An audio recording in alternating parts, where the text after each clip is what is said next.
शीतला अष्टमी बसौरा व्रत कथा। श्री गणेशाय नमः। एक बार शीतला माता ने सोचा कि चलो आज देखूं कि धरती पर मेरी पूजा कौन करता है, कौन मुझे मानता है। यही सोचकर शीतला माता धरती पर राजस्थान के डुंगरी गांव में आई और देखा कि इस गांव में मेरा मंदिर नहीं है और न ही मेरी पूजा होती है। माता शीतला गांव की गलियों में घूम रही थी, तभी एक मकान के ऊपर से किसी ने चावल का उबला पानी मांड नीचे फेंका। वो उबलता पानी शीतला माता के ऊपर गिरा, जिससे शीतला माता के शरीर में फफोले छाले पड़ गए।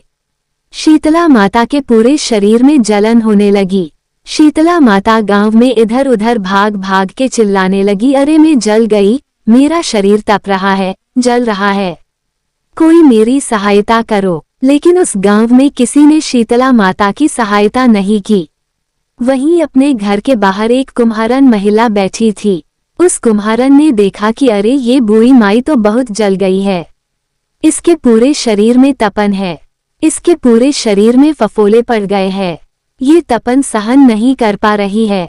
तब उस कुम्हारन ने कहा, हे माँ, तू यहाँ आकर बैठ जा, मैं तेरे शरीर के ऊपर ठंडा पानी डालती हूँ। कुम्हारन ने उस बूढ़ी माई पर खूब ठंडा पानी डाला और बोली, हे माँ, मेरे घर में रात की बनी हुई राबड़ी रखी है, थोड़ा दही भी है, तू दही राबड़ी खा ले। जब बूढ़ी माई ने ठंडी ज्वार के आटे की राबड़ी और दही खाया तो उसके शरीर को ठंडक मिली। तब उस कुम्हारन ने कहा, आ माँ बैठ जा, तेरे सिर के बाल बहुत बिखरे हैं, ला मैं तेरी चोटी गूंथ देती हूँ। और कुम्हारन माई की चोटी गूंथने हेतु कंघी बालों में करती रही।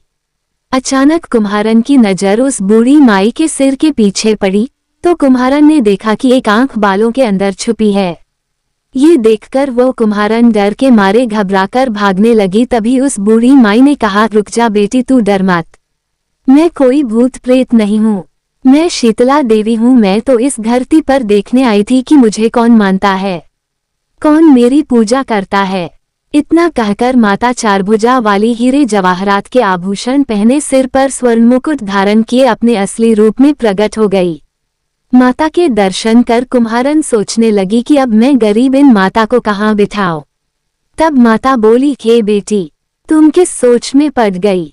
तब उस कुम्हारन ने हाथ जोड़कर आंखों में आंसू बहते हुए कहा, हे माँ, मेरे घर में तो चारों तरफ दरिद्रता बिखरी हुई है, मैं आपको कहाँ बिठाऊं। मेरे घर में ना तो चौकी है, ना बैठने का आसन ही।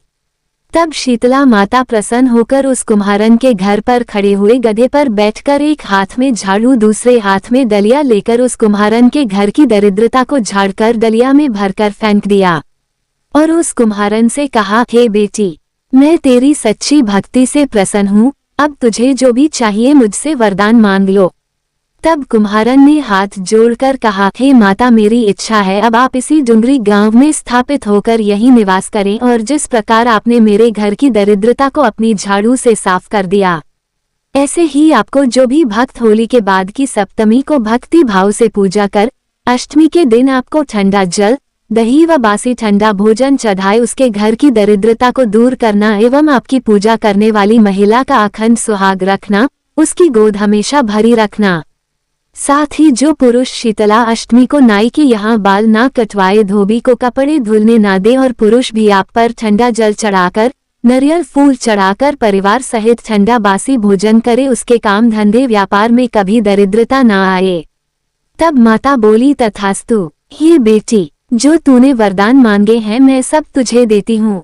हे बेटी, तुझे आशीर्वाद देती हूँ कि मेरी पूजा का मुख्य अधिकार इस धरती पर सिर्फ कुम्हार जाति का ही होगा। तभी उसी दिन से डुंगरी गांव में शीतला माता स्थापित हो गई और उस गांव का नाम हो गया शील की डुंगरी। शील की डुंगरी भारत का एकमात्र मुख्य मंदिर है। शीतला सप्तमी के दिन यहाँ बहुत विशाल मेला लगता है। शीतला माता की जय।